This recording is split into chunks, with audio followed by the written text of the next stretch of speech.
So, hello guys, this is Khan Urfi and our today's topic is Coulomb's law of electric charges and fields, class 12th physics. This is part 2 of electric charges and fields. So, let's get started. Coulomb's law. Coulomb's law is a quantitative statement about the force between 2 point charges. तो किन्हीं भी 2 point charges के बीच में कितना force of attraction या कितना force of repulsion लगता है, इसी स्टेटमेंट को हम कूलम्स लॉ कहते हैं. ऑल वी नो कि किन्हीं भी चार्जेस के बीच में या तो फोर्स ऑफ अट्रैक्शन लग सकता है या तो फोर्स ऑफ रिपल्जन लग सकता है, बिकॉज या तो वो दोनों चार्जेस अपोजिट नेचर के हो सकते हैं या तो वो दोनों चार्ज सेम नेचर के हो सकते हैं. फॉर एग्ज़ाम्पल, अगर हमारे पास 2 पॉइंट चार्जेस हैं, एक पॉजिटिव है एक नेगेटिव है, तो उनके बीच में कितना फोर्स ऑफ अट्रैक्शन लगता है, उस फोर्स का मैग्नीट्यूड कितना है, ये हमें कूलम्स लॉ ने बताया. Let's see one point. जब किन्हीं भी 2 चार्ज बॉडीज़ के बीच की जो डिस्टेंस होती है वो उन चार्ज बॉडीज़ के साइज़ के कंपैरिजन में बहुत ज़्यादा है, डिस्टेंस उन चार्ज बॉडीज़ के साइज़ के कंपैरिजन में बहुत ज़्यादा है, तो उन चार्ज बॉडीज़ को हम पॉइंट चार्जेस अज्यूम करते हैं. अब ये फैक्ट हमारे लिए बहुत हेल्पफुल होता है, क्योंकि अगर कभी भी कोई चार्ज बॉडीज़ हैं तो हम उनको पॉइंट चार्जेस अज्यूम करके वहाँ पर कूलम्स लॉ लगा सकते हैं, क्योंकि कूलम्स लॉ सिर्फ पॉइंट चार्जेस के लिए एप्लीकेबल होता है. लेट्स सी कूलम्स लॉ ने हमें क्या बताया. अकॉर्डिंग टू कूलम्स लॉ, किन्हीं भी 2 पॉइंट चार्जेस के बीच में लगने वाले फोर्स का जो मैग्नीट्यूड होता है वो उन पॉइंट चार्जेस के मैग्नीट्यूड के प्रोडक्ट के डायरेक्टली प्रोपोर्शनल होता है. इट मीन्स अगर उन पॉइंट चार्जेस का जितना भी मैग्नीट्यूड है वो बढ़ेगा तो उन दोनों के बीच में लगने वाला फोर्स भी बढ़ेगा, एंड यही फोर्स उन दोनों पॉइंट चार्जेस के बीच की डिस्टेंस के स्क्वायर के इन्वर्सली प्रोपोर्शनल होता है. फॉर एग्ज़ाम्पल, अगर उनकी डिस्टेंस डबल हो जाती है तो उनके बीच में लगने वाला फोर्स 4 टाइम्स से घट जाएगा. अगर उनकी डिस्टेंस 4 टाइम्स से घट जाती है तो उनके बीच में लगने वाला फोर्स 16 टाइम्स से बढ़ जाएगा. So according to this statement, F directly proportional to Q1 Q2. Q1 Q2 हमारे दोनों पॉइंट चार्जेस के मैग्नीट्यूड हैं, एंड उन पॉइंट चार्जेस के बीच की डिस्टेंस को हम R अज्यूम करते हैं. सो हमारा मैथमेटिकल टर्म आएगा F directly proportional to Q1 Q2 and F inversely proportional to 1/r². जब इन दोनों को हम कंबाइन करेंगे आएगा F directly proportional to Q1 Q2/r². अब इक्वेशन बनाने के लिए हम प्रोपोर्शनैलिटी के साइन को रिमूव करेंगे. जब भी प्रोपोर्शनैलिटी का साइन रिमूव होता है एक कांस्टेंट आता है, तो हमारी वैल्यू आएगी F = K Q1 Q2/r². जहाँ पर हम Q1 और Q2 का सिर्फ मैग्नीट्यूड रखते हैं, उनका साइन नहीं रखते हैं, इसीलिए यहाँ पर Q1 और Q2 का मॉड लिया गया है. जब भी हम किसी चीज़ का मॉड लेते हैं तो उससे जो वैल्यू बाहर आती है वो पॉजिटिव होकर आती है. नाउ अगर हमारे चार्जेस Q1 और Q2 का जो मैग्नीट्यूड है वो है 1 कूलम, एंड उनके बीच की जो डिस्टेंस है R वो है 1 मीटर, देन उनके बीच में लगने वाला जो फोर्स होगा वो हो जाएगा F = K, एंड जब उसकी वैल्यू सॉल्व करेगी तो वो निकल के आती है 9 × 10⁻⁹ न्यूटन. सो इसी के अकॉर्डिंग K की वैल्यू होती है 9 × 10⁻⁹, जो कि एक कांस्टेंट है. ये वैल्यू कभी भी K की चेंज नहीं होती है. Now our next point, what is 1 coulomb. So 1 coulomb किसी भी चार्ज का उतना मैग्नीट्यूड है जितने मैग्नीट्यूड का अगर हम चार्ज एक 1 कूलम के चार्ज से ही 1 मीटर डिस्टेंस से सेपरेट करके वैक्यूम में प्लेस कर देते हैं, तो जो फोर्स ऑफ रिपल्जन उन दोनों चार्जेस के बीच में एक्ट होगा वो होगा 9 × 10⁻⁹ Newton. This is the definition of 1 coulomb. So 1 coulomb एक चार्ज की बहुत बड़ी यूनिट है, इसलिए हम इलेक्ट्रोस्टैटिक्स में इसकी छोटी यूनिट्स का यूज़ करते हैं. फॉर एग्ज़ाम्पल, जैसे मीटर की छोटी यूनिट होती है सेंटीमीटर, ऐसे ही कूलम की छोटी यूनिट होती है 1 मिली कूलम एंड माइक्रो कूलम. सो एक कूलम में 10⁻³ मिली कूलम्स होते हैं. सो 1 मिली कूलम में 10⁻³ कूलम्स होंगे, एंड 1 कूलम में 10⁻⁶ माइक्रो कूलम होते हैं. तो 1 माइक्रो कूलम में 10⁻⁻⁶ कूलम होंगे. नाउ हम यूजुअली कांस्टेंट K की वैल्यू 1/4πε0 पुट करते हैं, जहाँ पर 1/4π तो एक कांस्टेंट नंबर है एंड ε0 होता है परमिटिविटी ऑफ फ्री स्पेस। अगर हमारे दोनों पॉइंट चार्जेस वैक्यूम या स्पेस में होते हैं तो हम यहाँ पर एप्सिलॉन नॉट पुट करते हैं एंड एप्सिलॉन नॉट की वैल्यू होती है 8.854 इंटू 10⁻⁻12 कूलम स्क्वायर पर न्यूटन पर मीटर स्क्वायर। क्योंकि फोर्स एक वेक्टर क्वांटिटी होती है so it is better to represent Coulomb's law in a vector form. So अगर हमारे पास दो चार्जेस हैं जिनका नेचर सेम है, दोनों ही पॉजिटिव चार्ज हैं, तो पॉजिटिव रिपेल पॉजिटिव, तो ये दोनों चार्जेस एक दूसरे को रिपेल करेंगे एंड ये दोनों चार्जेस जो एक दूसरे पे फोर्स ऑफ रिपल्शन अप्लाई करेंगे उस फोर्स का डायरेक्शन इनकी लाइन ज्वाइनिंग में ही होता है। इट मीन्स जिस लाइन के थ्रू ये दोनों बॉडीज़ के सेंटर अटैच्ड हैं उसी लाइन की डायरेक्शन में ये दोनों फोर्स अप्लाई करते हैं। ऐसा नहीं कि नीचे से कोई फोर्स अप्लाई कर दें, अपनी लाइन ज्वाइनिंग में ही फोर्स अप्लाई करते हैं और उसको रिपेल करेंगे। अगर सेम नेचर के हैं तो रिपेल करेंगे एंड अगर अपोजिट नेचर के हैं तो अट्रैक्ट करेंगे, बट अपनी लाइन ज्वाइनिंग में ही अप्लाई करते हैं। कोई भी चार्जेस अपनी लाइन ज्वाइनिंग में फोर्स अप्लाई करते हैं। सो ये दोनों एक दूसरे को रिपेल करेंगे। So Q1 charge Q2 charge को रिपेल करेगा with the force of F21, force on 2 due to 1। F21 वो फोर्स है जो Q1 चार्ज Q2 पे लगा रहा है। सो किस पे लग रहा है? 2 पे, तो फोर्स ऑन 2 ड्यू टू 1, तो इसको हम रिप्रेजेंट करते हैं F21 से। एंड जो फोर्स Q2 चार्ज Q1 पे लगा रहा है उसको हम रिप्रेजेंट करेंगे F12 से। तो फोर्स ऑन 1 ड्यू टू 2 उसको हम F12 से रिप्रेजेंट करेंगे। दोनों ही फोर्सेस का डायरेक्शन अपोजिट होगा बट दोनों फोर्सेस का जो मैग्नीट्यूड है वो इक्वल होगा। बिकॉज जब हम F12 कैलकुलेट करेंगे तो 1/4 pi epsilon naught Q1 Q2 upon R square ही करेंगे एंड F21 जब हम कैलकुलेट करेंगे तो भी 1/4 pi epsilon naught Q2 Q1 upon R square ही करेंगे, तो दोनों का मैग्नीट्यूड सेम आएगा। सो हम ये लिख सकते हैं कि mod of F12 is equals to mod of F21। दोनों फोर्सेस का हमारा मैग्नीट्यूड सेम है, बट अगर हम इसी को वेक्टर फॉर्म में लिखें F12 vector is equals to F21 vector, ये सही स्टेटमेंट नहीं है। दोनों का मैग्नीट्यूड सेम है लेकिन डायरेक्शन तो अपोजिट है। हमने जब वेक्टर लगा दिया तो हमें डायरेक्शन के साथ आंसर देना होगा एंड अगर हम डायरेक्शन के साथ लिखने की ये दोनों इक्वल हैं इट्स मीन्स ये दोनों सेम डायरेक्शन में, बट ये दोनों तो अपोजिट डायरेक्शन में, इसलिए हम यहाँ पर लिखेंगे F12 vector is equals to minus of F21 vector. Minus sign यहाँ पर ये शो कर रहा है कि इन दोनों वेक्टर्स का मैग्नीट्यूड तो सेम है बट डायरेक्शन अपोजिट है। नाउ अगर अब हमें बताना है कि F12 जो फोर्स है उसकी वैल्यू कितनी होगी इन वेक्टर फॉर्म, तो वैल्यू तो हमें कैलकुलेट कर सकते हैं। F12 का मैग्नीट्यूड होगा 1/4 pi epsilon naught Q1 Q2 upon R square. But ये फोर्स किस डायरेक्शन में लग रहा है इसको डिफाइन करने के लिए हम एक यूनिट वेक्टर फोर्स की डायरेक्शन में ही डिफाइन कर देते हैं। यूनिट वेक्टर का मैग्नीट्यूड 1 होता है। यूनिट वेक्टर का मतलब होता है उसी फोर्स की डायरेक्शन में 1 यूनिट चलना, इसी को हम लोग यूनिट वेक्टर बोलते हैं, को हम कैप से डिनोट करते हैं। इसको हमने R कैप मान लिया। फॉर एग्जांपल हमने F12 फोर्स की डायरेक्शन में R12 cap unit vector define कर दिया। सो हमें पता है कि R12 यूनिट वेक्टर की डायरेक्शन इस तरफ है, तो जब हम अपने फोर्स को वेक्टर फॉर्म में लिखेंगे तो ये लिखेंगे F12 vector is equals to 1/4 pi epsilon naught Q1 Q2 upon R square dot R12 cap. And unit vector से डायरेक्शन डिफाइन करने का ये भी एक बेनिफिट होता है कि यूनिट वेक्टर का मैग्नीट्यूड 1 है एंड किसी भी वैल्यू को अगर हम 1 से मल्टीप्लाई करें तो उस पर कोई भी फ़र्क नहीं पड़ता। सो हम इसको यहाँ मल्टीप्लाई में रख सकते हैं क्योंकि इसकी मैग्नीट्यूड की वैल्यू 1 होती है। एंड किसी भी दो पॉइंट चार्जेस के बीच में लगने वाला फोर्स उनके बीच के मीडियम पे भी डिपेंड करता है।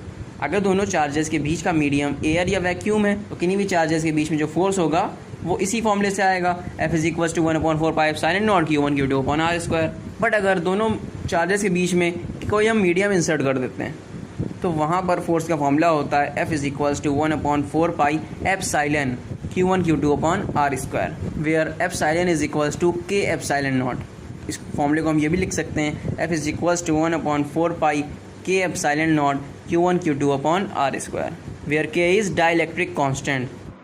So our next point is example 1.4 of NCERT. According to question, किन्हीं भी दो पॉइंट चार्जेस के बीच में जितना इलेक्ट्रोस्टैटिक फोर्स लगता है कूलम्स लॉ के अकॉर्डिंग, एंड किन्हीं भी 2 पॉइंट मासेस के बीच में जो ग्रेविटेशनल फोर्स लगता है न्यूटन्स लॉ के अकॉर्डिंग, दोनों ही उन point charges and point masses के बीच की डिस्टेंस के स्क्वायर के इन्वर्सली प्रोपोर्शनल होते हैं। वी नो डैट कि इलेक्ट्रोस्टैटिक फोर्स इन्वर्सली प्रोपोर्शनल होता है दोनों चार्जेस के बीच की डिस्टेंस के स्क्वायर के। F is inversely proportional to 1/r²। And हमने प्रीवियस क्लासेस में ये पढ़ा होगा ग्रेविटेशनल फोर्स जिसका फॉर्मूला होता है F is equals to G(m1m2)/r²। तो ग्रेविटेशनल फोर्स भी उन दोनों पॉइंट मासेस की बीच की डिस्टेंस के स्क्वायर के इन्वर्सली प्रोपोर्शनल होता है। सो अब क्वेश्चन ए पार्ट में हमसे कह रहा है कि हमें इन दोनों फोर्सेस की स्ट्रेंथ को कंपेयर करना है इन दोनों का रेशो लेके। ए पार्ट के पॉइंट 1 में for an electron and proton, तो एक इलेक्ट्रॉन एंड प्रोटॉन के बीच में कितना इलेक्ट्रोस्टैटिक फोर्स लग रहा है एंड उन्हीं इलेक्ट्रॉन एंड प्रोटॉन के बीच में कितना ग्रेविटेशनल फोर्स लग रहा है, इन दोनों फोर्सेस का हमें रेशो लेना है। So what is gravitational force? Previous classes में हमने ये पढ़ा होगा कि ग्रेविटेशनल फोर्स वो फोर्स होता है जो किन्हीं भी 2 बॉडीज़ के बीच में एक्ट करता है जिन भी बॉडीज़ के पास मास हो। ये फोर्स हमेशा अट्रैक्टिव नेचर का होता है, उन दोनों बॉडीज़ को एक दूसरे की तरफ अट्रैक्ट करता है। अगर किन्हीं भी 2 बॉडीज़ के पास मास है तो उनके बीच में ग्रेविटेशनल फोर्स एक्ट करेगा और उन दोनों को एक दूसरे के पास अट्रैक्ट करेगा। सो द क्वेश्चन अराइजेज कि ह्यूमन बॉडी हमारे पास भी मास होता है तो एक ह्यूमन दूसरे ह्यूमन के पास अट्रैक्ट क्यों नहीं होता है? बिकॉज ग्रेविटेशनल फोर्स का अगर फॉर्मूला देखें F is equals to G(m1m2)/r², तो ग्रेविटेशनल फोर्स में इन्वर्स स्क्वायर रिलेशन भी है।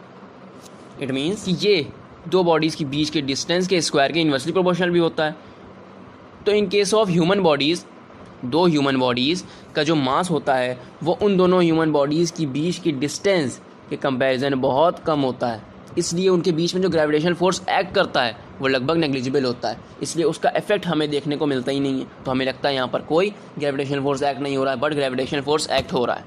इसका इफेक्ट हमें हेवनली बॉडीज़ के केस में ऑब्जर्व करने को मिलता है। फॉर एग्जाम्पल, अर्थ सन के अराउंड रिवॉल्व करती है ड्यू टू ग्रेविटेशनल फोर्स, क्योंकि उन दोनों हेवनली बॉडीज़ के पास मास है एंड बहुत ज़्यादा मास है, एंड जितना ज़्यादा मास होता है उतना ही ज़्यादा उन दोनों के बीच में ग्रेविटेशनल फोर्स बढ़ता है, इसलिए उन दोनों के बीच में ग्रेविटेशनल फोर्स जो एक्ट कर रहा है उसका इफेक्ट हम देख सकते हैं, तभी अर्थ सन के अराउंड रिवॉल्व करती है। सो अब एक इलेक्ट्रॉन एंड प्रोटॉन के बीच में इलेक्ट्रोस्टैटिक फोर्स फाइंड करते हैं। सॉल्यूशन, हम इलेक्ट्रॉन एंड प्रोटॉन के बीच की डिस्टेंस को r लेट कर लेते हैं एंड चार्ज ऑन प्रोटॉन को हम Q1 मानेंगे जो चार्ज होता है -e, एंड Q2 चार्ज जो हमारा चार्ज ऑन प्रोटॉन है वो होता है +e। अब हम Q1 का एंड Q2 बोथ का मैग्नीट्यूड लेंगे। सो माइनस साइन हमें यहाँ ये बताता है कि जो इलेक्ट्रोस्टैटिक फोर्स है वो अट्रैक्टिव नेचर का है। अगर कहीं भी फोर्स ऑफ अट्रैक्शन लग रहा होता है तो उस अट्रैक्शन को हम माइनस साइन से बताते हैं। हमेशा फोर्स ऑफ अट्रैक्शन की वैल्यू माइनस में होती है। माइनस साइन हमें ये बताता है कि जो फोर्स इलेक्ट्रॉन और प्रोटॉन के बीच में एक्ट हो रहा है वो अट्रैक्टिव नेचर का है। हम जानते हैं इलेक्ट्रॉन और प्रोटॉन के बीच में फोर्स ऑफ अट्रैक्शन ही लगता है। Now we have to calculate gravitational force between electron and proton. So electron और प्रोटॉन के बीच की डिस्टेंस r ही रहेगी and mass of electron me and mass of proton mp। So हमारा ग्रेविटेशनल फोर्स आएगा Fg is equals to -g mp me/r²। Here also minus sign shows the attractive nature of force, because gravitational force भी attractive nature का होता है, इसलिए यहाँ पर भी माइनस साइन आया है। अब हम इन दोनों फोर्सेस का रेशियो लेंगे मॉड के साथ, बिकॉज हमें उन दोनों की स्ट्रेंथ्स को कंपेयर करना था। हमें सिर्फ इन दोनों फोर्सेस के रेशियो का मैग्नीट्यूड बताना है, इसलिए हम यहाँ पर मॉड ले लेंगे। अगर मॉड ना भी लेते तो भी 2 माइनस माइनस कैंसिल ही हो जाते। अब जब हम पूरी इस इक्वेशन को सॉल्व करेंगे तो हमारा आंसर आएगा E²/4πε0 GMP/ME। सो 1/4πε0 की वैल्यू होती है 9 × 10⁻⁹ पुट कर देंगे। E की वैल्यू होती है 1.6 × 10⁻⁻19, यहाँ इसको पुट कर देंगे। एंड देन सारी वैल्यूज़ पुट करने के बाद हमारा आंसर आएगा 2.4 इंटू 10⁻³ नाउ ए का सेकेंड पार्ट फॉर 2 प्रोटॉन्स। अब हमें दोनों प्रोटॉन्स के लिए electrostatic force and gravitational force का रेशो लेना है। सेम फर्स्ट वाले की तरह भी इसको करेंगे। सो जो Q1 एंड Q2 दोनों का ई मैग्नीट्यूड होगा ई, तो इलेक्ट्रोस्टैटिक फोर्स आ जाएगा 1/4πε0 E²/r²। सिमिलरली ग्रेविटेशनल फोर्स आ जाएगा -G बिकॉज दोनों ही प्रोटॉन हैं। जब इनका रेशो का मैग्नीट्यूड लेंगे Fe/Fg mod is equals to आएगा E²/4πε0 Gmp। देन जब हम इसको पूरा सॉल्व करेंगे तो हमारी वैल्यू आएगी 1.3 इंटू 10⁻36। बिकॉज ये एक रेशो है तो इसकी कोई यूनिट नहीं है। सो अब इसी क्वेश्चन का बी पार्ट देखते हैं। सो हमें इलेक्ट्रॉन एंड प्रोटॉन का एक्सेलरेशन फाइंड करना है कि जब इलेक्ट्रॉन प्रोटॉन पे फोर्स लग रहा था तो उन इलेक्ट्रॉन प्रोटॉन में कितना एक्सेलरेशन प्रोड्यूस हुआ जब ये दोनों ही कितनी डिस्टेंस पे सेपरेट हैं, 1 एंगस्ट्रॉम की डिस्टेंस पे। What is 1 angstrom? Unit of distance. 1 angstrom is equals to 10⁻⁻10 metre. इसका मतलब 1 मीटर में 10⁻10 एंगस्ट्रॉम होते हैं, तो 1 एंगस्ट्रॉम में 10⁻⁻10 मीटर होते हैं। सो हमें क्या फाइंड करना है? एक्सेलरेशन। तो हम ये देखेंगे कि एक्सेलरेशन का कोई फॉर्मूला होता है या एक्सेलरेशन किसी फॉर्मूले में आता है। हाँ, एक्सेलरेशन एक फॉर्मूले में आता है, F is equals to ma।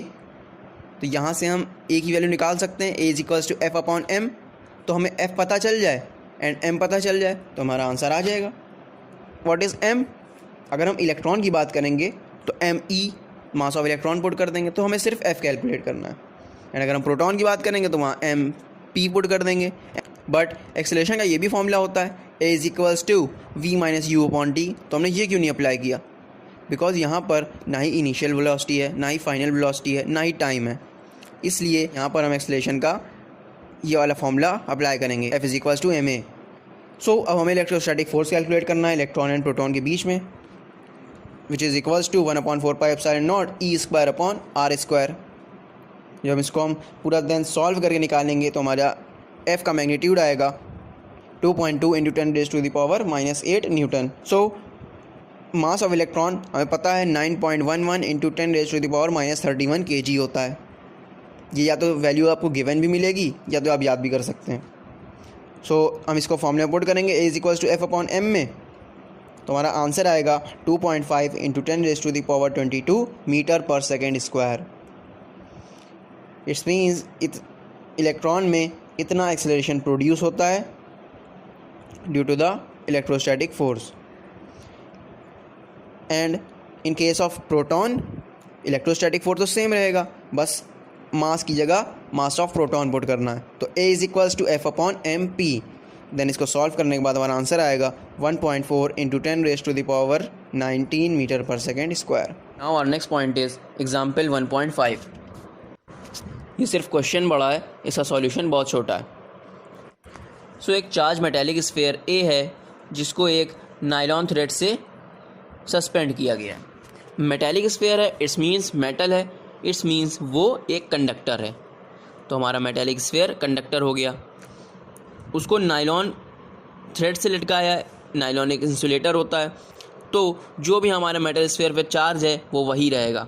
Because nylon तो इंसुलेटर, तो उससे फ्लो होके वो कहीं भी नहीं जा सकता, ना ही कम हो सकता है ना ही ज़्यादा हो सकता है। तो जो हमारे मेटेलिक स्फीयर पे चार्ज है वो वही रहेगा।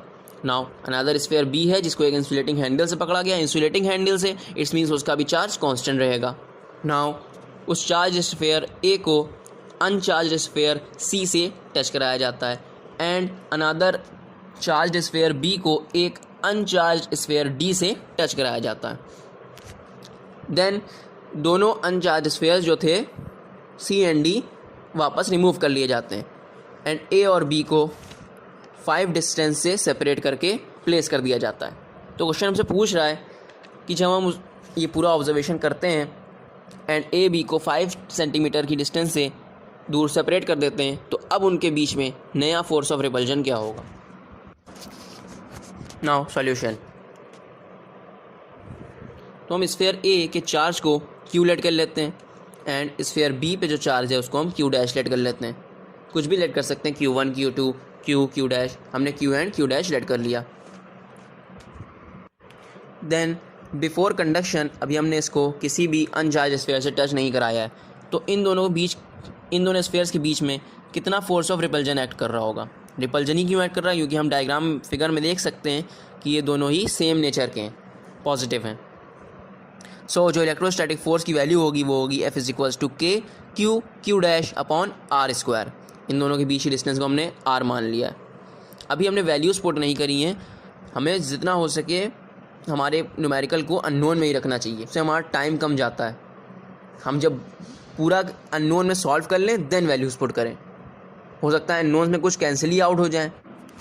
अब जब हम स्फीयर A को C से कंडक्ट कराते हैं तो स्फीयर A पे चार्ज क्यों है, स्फीयर C अनचार्ज है, उस पर चार्ज 0 है। जब भी कंडक्शन होता है कंडक्टर्स में, जो चार्ज बॉडी होती है उसका चार्ज दोनों ही बॉडीज़ में इक्वली डिस्ट्रीब्यूट हो जाता है।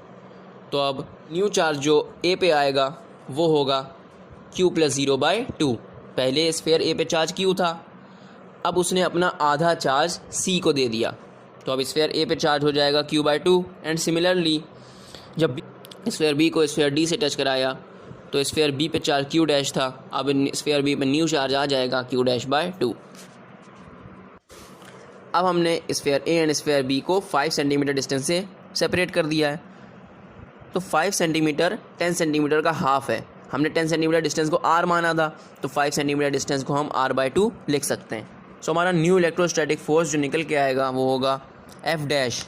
अब इलेक्ट्रोस्टैटिक फोर्स दूसरा है ये, इसको भी हम F नहीं कह सकते क्योंकि F हमने पुराने वाले को माना था, तो इसको हम F डैश बोलेंगे। F dash = K Q1 Q2 होता है। यहाँ पर हमारा Q1 चार्ज की वैल्यू क्या है Q/2, Q2 चार्ज की वैल्यू क्या है Q'/2 अपॉन R का स्क्वायर।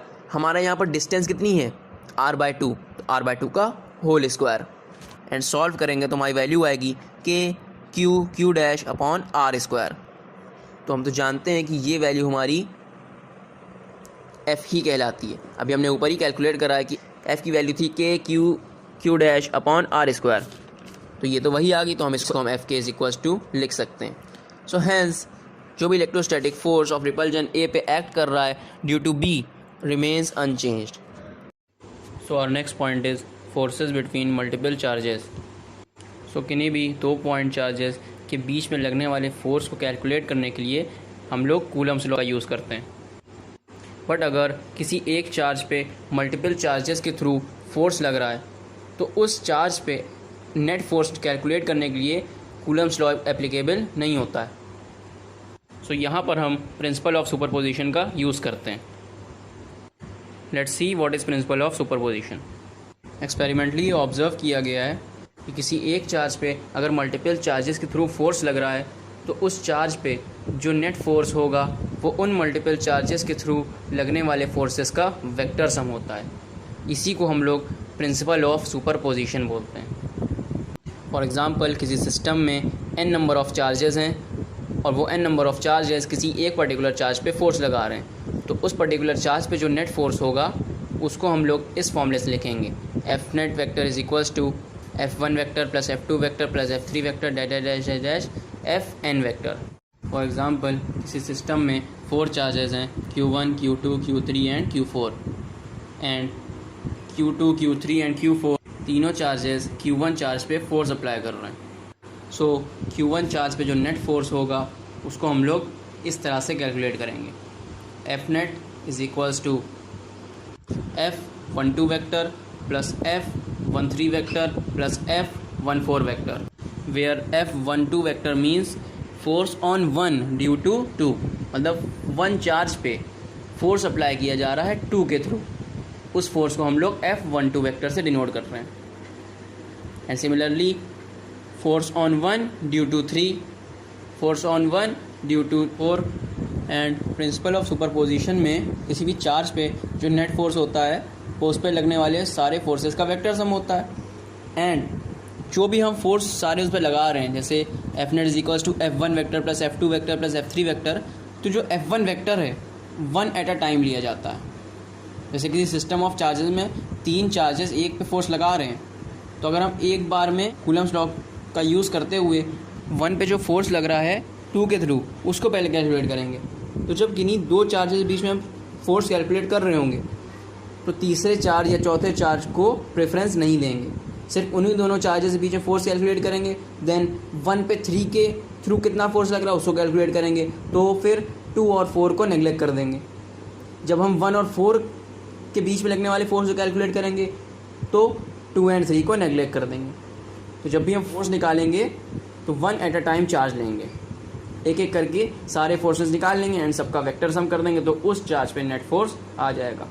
नेट फोर्स था F net is equals to F12 plus F13 plus F14। अगर हम यहाँ सबकी वैल्यूज़ पुट करें तो where F12 is equals to 1/4 pi epsilon naught Q1 Q2 upon R square R21 cap and F13 vector is equals to 1/4 pi epsilon naught Q1 Q3 upon R square R31 cap. Similarly, F14 vector is equals to 1/4 pi epsilon naught Q1 Q4 upon R square R41 cap। So अब अगर हम F12 vector, F13 vector and F14 vectors की values को F net की equation में put करें तो हमारी F net की वैल्यू आएगी F net is equals to 1/4 pi epsilon naught Q1 Q2 upon R21 square dot R21 cap plus 1/4 pi epsilon naught Q1 Q3 upon R31 square dot R31 cap plus 1/4 pi epsilon naught Q1 Q4 upon R41 square dot R41 cap. अब अगर next step में हम यहाँ से 1/4 pi epsilon not तीनों terms में से common ले लें तो हमारी वैल्यू आएगी 1/4 pi epsilon naught whole bracket Q1 Q2 upon R21 square dot R21 cap plus Q1 Q3 upon R31 square dot R31 cap plus Q1 Q4 upon R41 square dot R41 cap. इस पूरी equation में जो R21 है, R21 distance है charge 1 की 2 से and R31 distance है charge 1 की 3 से। सिमिलरली R41 डिस्टेंस है चार्ज 1 की 4 से। इसीलिए हमने फॉर्मूले में डिस्टेंस R की जगह पे R21, R31 एंड R41 को पुट करके उनका स्क्वायर करा है। अब अगर किसी सिस्टम में n नंबर ऑफ़ चार्जेस हैं एंड वो n नंबर ऑफ़ चार्जेस किसी एक पर्टिकुलर चार्ज पे फोर्स एक्ट कर रहे हैं, देन उस चार्ज पे नेट फोर्स होगा F net is equals to F12 vector plus F13 vector plus F14 vector dot that dash F1n vector, because उस सिस्टम में n नंबर ऑफ़ चार्जेस हैं एंड सब चार्ज 1 पे फोर्स अप्लाई कर रहे हैं, तो force on 1 due to n। अब अगर सिमिलरली इस इक्वेशन में भी हम F12 vector, F13 vector and F1n vectors की वैल्यूज़ को पुट करेंगे तो हमारा इक्वेशन आएगी F net is equals to 1/4 pi epsilon naught Q1 Q2 upon R21 square dot R21 cap plus 1/4 pi epsilon naught Q1 Q3 upon R31 square dot R31 cap plus that that dash 1/4 pi epsilon naught Q1 Qn upon Rn1 square dot Rn1। So अब अगर इस equation में भी हम 1/4 pi epsilon not को common लें तो हमारी नेक्स्ट स्टेप में ये वैल्यू आएगी पूरी। एंड हम ये ऑब्जर्व कर रहे हैं कि इसमें जितने भी हमारे टर्म्स का पैटर्न है वो सेम है, 1 2 3 4 इसी पैटर्न में बढ़ रहा है, तो हम इसको इस तरह से भी लिख सकते हैं F net is equals to Q1 अपॉन 4 pi epsilon naught sigma n, नीचे बॉटम पे I is equals to 2 QI upon RI1 square dot RI1 cap. Now हम सिग्मा को वहाँ यूज़ करते हैं जहाँ पर मल्टीपल टर्म्स को ऐड करा जा रहा होता है एंड पैटर्न सेम होता है। हमने प्रीवियस क्लासेस में ये पढ़ा होगा कि किसी भी दो वेक्टर्स के रिजल्टेंट का फॉर्मूला होता है R is equals to √a square plus b square plus 2ab cos theta. ये किन्हीं भी दो वेक्टर्स के बीच के रिजल्टेंट का मैग्नीट्यूड का फॉर्मूला है। तो यहाँ सारे वेक्टर्स के मैग्नीट्यूड पुट करे जाते हैं, तो जो a एंड b वो वेक्टर्स हैं जिन वेक्टर्स के बीच का रिजल्टेंट फाइंड करना होता है and theta is the angle between vector a and vector. So our next point is example 1.6 of NCERT.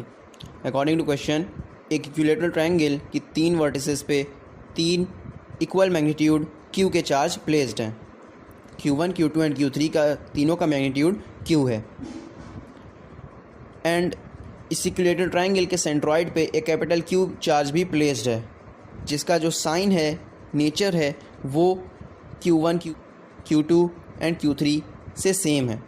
It means जो भी इन तीनों चार्जेस का साइन होगा वही कैपिटल Q का भी साइन है एंड वो सेंट्रॉइड पे प्लेस्ड है। किसी भी ट्रायंगल में जहाँ तीन मीडियंस मीट करती हैं वो उस ट्रायंगल का सेंट्रॉइड कहलाता है।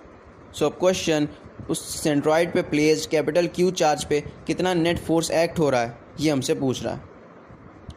Now solution. क्वेश्चन में ये गिवन है कि कैपिटल Q का जो साइन है वो Q1, Q2 एंड Q3 के सेम है। सो इट मीन्स ये तीनों चार्ज कैपिटल Q चार्ज को रिपेल करेंगे, अपने से दूर भगाएंगे इन द लाइन ज्वाइनिंग। सो अब Q1 चार्ज जो कैपिटल Q पे फोर्स लगाएगा उसको हम लोग F1 वेक्टर से डिनोट कर रहे हैं and Q1 charge capital Q charge को डाउनवर्ड डायरेक्शन में रिपेल करेगा। Similarly Q2 and Q3 charge जो कैपिटल Q पे फोर्स लगा रहे हैं उसको हम लोग F2 एंड F3 वेक्टर से डिनोट कर रहे हैं एंड ये भी उस चार्ज को अपनी लाइन ज्वाइनिंग में रिपेल कर रहे हैं। सो अब by the principal of superposition capital Q charge पे F नेट जो होगा उसको कैलकुलेट करने के लिए हम लोग तीनों फोर्सेस का वेक्टर सम लेंगे। Thus F net is equals to F1 vector plus F2 vector plus F3 vector. F net calculate करने के लिए हम तीनों वेक्टर्स को सॉल्व करने के लिए पहले दो वेक्टर्स को रिजॉल्व करके एक F डैश बना लेंगे, देन उस F डैश को F1 वेक्टर से सॉल्व करके हमारा F नेट आ जाएगा। सो अब हमें F2 vector and F3 vector का रिजल्टेंट फाइंड करना है। किसी भी दो वेक्टर्स का रिजल्टेंट मैग्नीट्यूड फाइंड करने के लिए फॉर्मूला होता है R = √a² + b² + 2ab cos theta. यहाँ पर हमने F2 एंड F3 वेक्टर्स के रिजल्टेंट को F डैश माना है। So F dash is equals to √F2² + F3² + 2F2 F3 cos theta.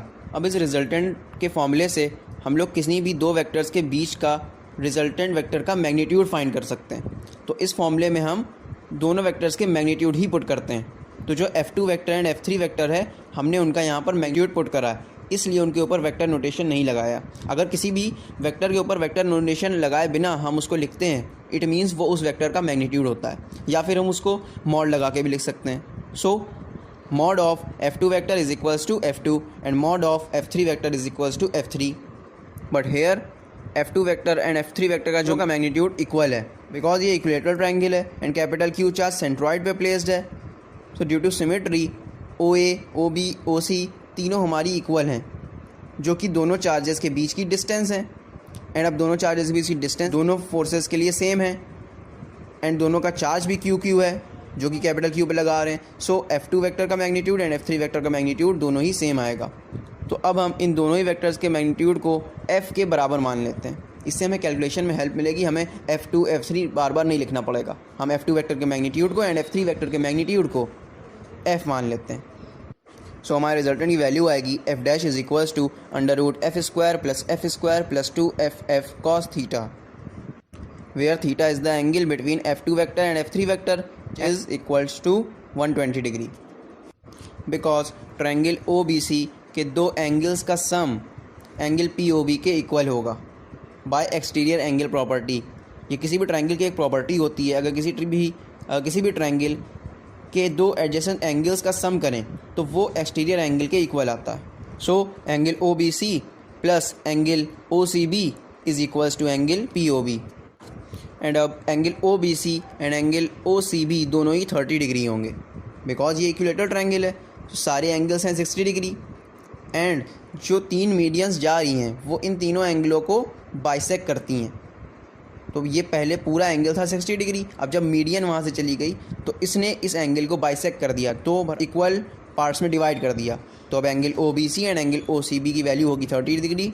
जब हम इनको ऐड करेंगे तो हमारा एंगल POB की वैल्यू आएगी 60 डिग्री। अब वी नो डैट कि किसी भी स्ट्रेट लाइन पे एंगल 180 डिग्री होता है। सो अब उस स्ट्रेट लाइन पे थीटा की वैल्यू कैलकुलेट करने के लिए हम 180 में से 60 degree it means angle POB subtract कर देंगे। सो हमारी थीटा की वैल्यू आ जाएगी 120 डिग्री। सो अब हम 120 डिग्री थीटा की जगह पे पुट करेंगे। सो अब हमें cos थीटा की वैल्यू कैलकुलेट करनी है which is cos 120 degree. cos 120 degree को हम सॉल्व करने के लिए cos 90 + 30 लिख लेंगे। 120 को हम 90 + 30 लिख सकते हैं एंड वी नो डैट कि 90 में रेशियोज़ चेंज होते हैं, ट्रिग्नोमेट्रिक रेशियोज़ चेंज होते हैं। तो cos हमारा हो जाएगा साइन। लेकिन अब हम जा रहे हैं सेकंड क्वाड्रेंट में एंड सेकंड क्वाड्रेंट में होता है हमारा cos नेगेटिव। तो यहाँ पर हमारी cos 120 डिग्री की सॉल्व करके वैल्यू आएगी minus sine 30 degree, and sine 30 की डिग्री की वैल्यू होती है 1/2, so our value comes to -1/2। अब इस -1/2 वैल्यू को हम अपने रिजल्टेंट की इक्वेशन में पुट कर देंगे, देन सॉल्व करेंगे तो f is equals to √2f² plus 2f² into -1/2 which is also equals to √f²। Root से स्क्वायर कैंसिल्स आउट हो जाएगा, तो हमारा जो f डैश की वैल्यू आया which is resultant of f2 vector and f3 vector, उसकी वैल्यू f के इक्वल ही आएगी। So now our f net vector is equals to f1 vector plus f dash vector. We know that कि f1 vector का जो magnitude होगा वो भी f ही होगा, because OA equal to OB equal to OC and तीनों charges का मैग्नीट्यूड सेम था, तो हमारा f1 भी f ही आएगा। देन जब हम f नेट कैलकुलेट करेंगे तो f net is equals to f minus f which is equals to 0। It means capital Q पे जो नेट चार्ज होगा वो 0 होगा। Now our next point is example 1.7 of NCERT। So question, equilateral triangle की तीनों vertices Q and -Q magnitude का charge place है। सो हमें हर चार्ज के ऊपर नेट फोर्स कैलकुलेट करना है कि इन तीनों चार्जेस की वजह से हर एक चार्ज पे कितना फोर्स लग रहा है। सॉल्यूशन, इक्विलेटरल ट्रायंगल है तो साइड तो सबकी सेम होगी एंड हर एंगल 60 डिग्री होगा।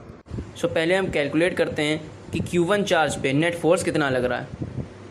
सो Q1 चार्ज पे Q2 एंड Q3 फोर्स लगाएंगे।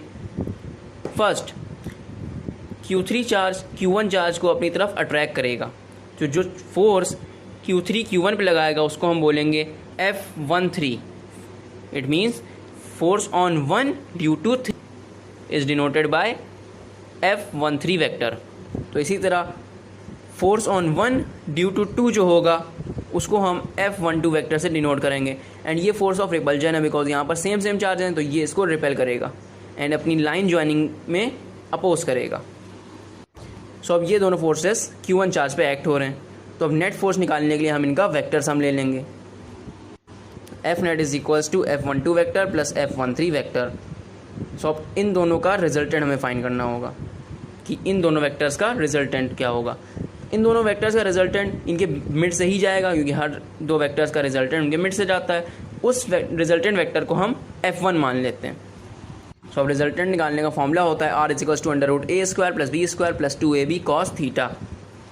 तो रिजल्टेंट वेक्टर को हमने F1 माना है, एंड a वेक्टर हमारा है F12 वेक्टर, b वेक्टर है हमारा F13 वेक्टर। हम सारी वैल्यूज़ यहाँ पर पुट कर देंगे।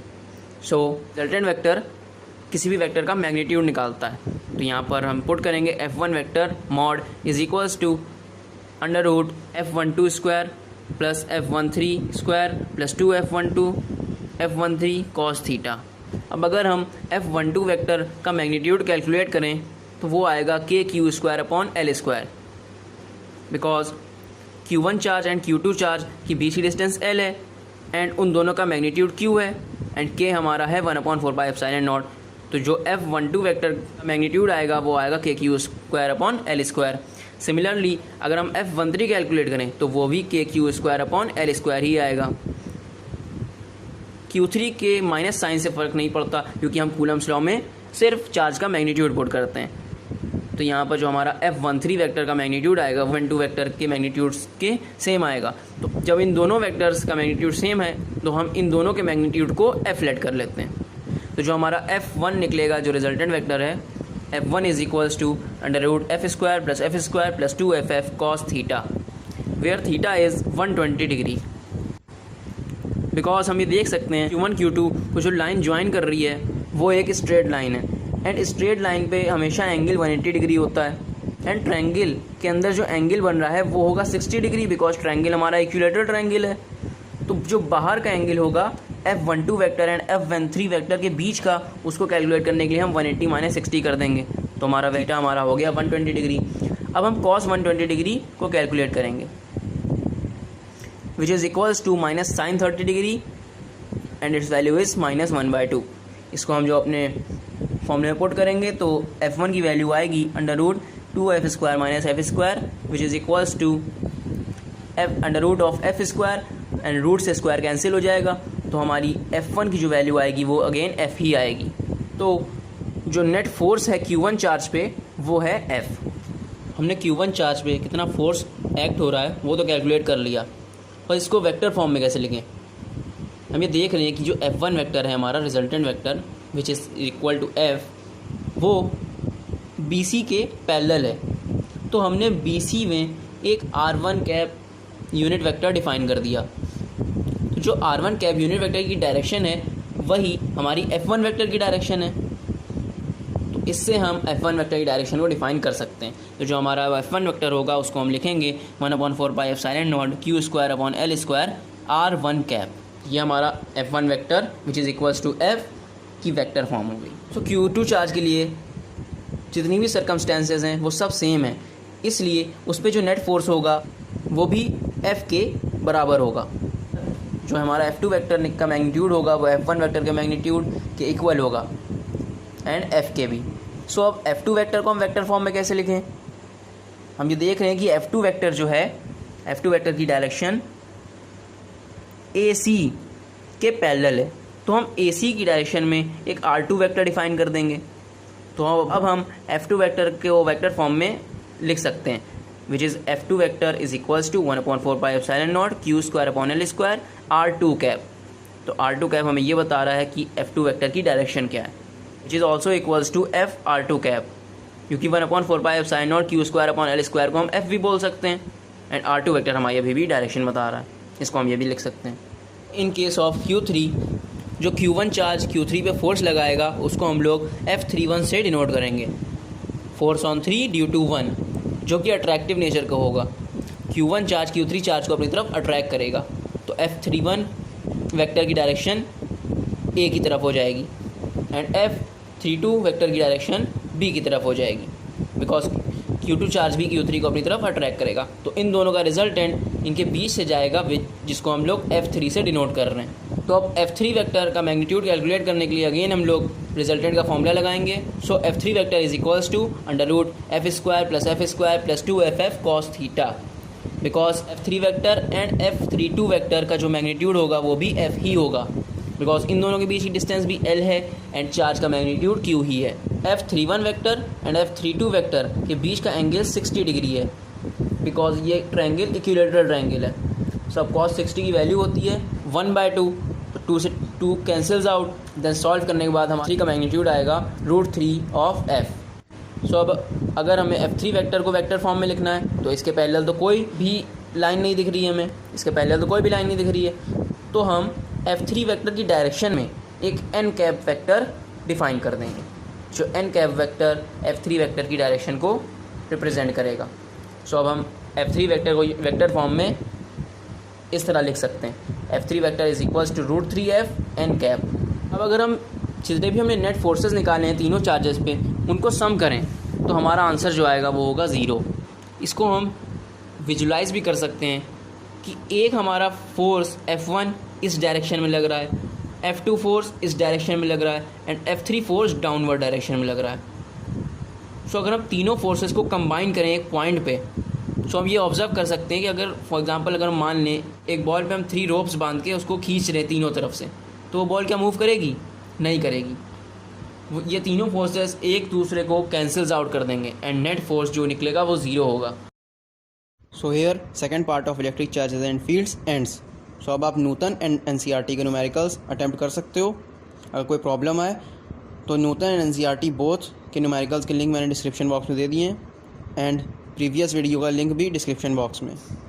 सो see you guys in the next video of electric charges and fields which is electric field.